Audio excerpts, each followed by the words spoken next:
SolidWorks практикум, пример 18. Во овој пример ќе разгледаме како можеме да изгравираме текст врз определена површина на некој модел. Од мени барот бираме New, Part или дел, а потоа во дизајнерското дрво ја одбираме горната рамнина или top plane и инсертираме скеч на неа. Од лентата со алатки скеч ја одбираме алатката rectangle или четвороаголник и од координатниот почеток исцртуваме произволен четвороаголник. Потоа со Smart Dimension Tool вршиме негово котирање и тоа 100 мм ширина и 100 мм висина. Скечот е комплетно дефиниран и излегуваме од него. Следно од Features тулбарот одбираме Extruded Base Boss алатка и во делот Depth внесуваме преднос од 15 мм, односно 15 мм дебелина на материјалот и потврдуваме на ОК.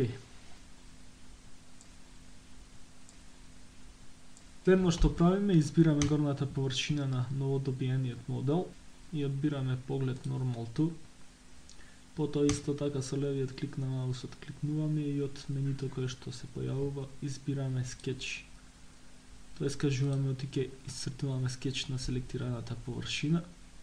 Од лентата со алатки скеч одбираме текст, алатката и во делот за подесување на нејзините опции во текст делот ја внесуваме содржината на текстот кој што ќе биде гравиран. Например, SolidWorks. Следно, за да не би се користел истиот фонт од документот, го штиклируваме чекбоксот Use Document Font, а потоа кликнуваме на фонт дугмето.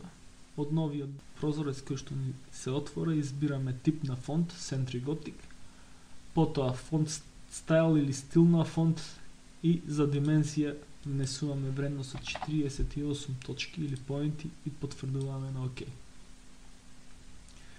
Потоа го затвораме прозорецот со опција за скетч текст,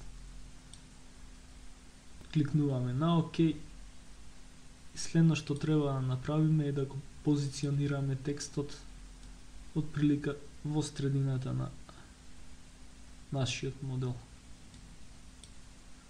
Тоест во средината на површината која што ќе ја гравираме. Вака отприлика. Потоа излегуваме од скечот и од менито со алатки. Тоест лентата со алатки Features одбираме на Extruded Cut и во делот Depth внесуваме 2 мм.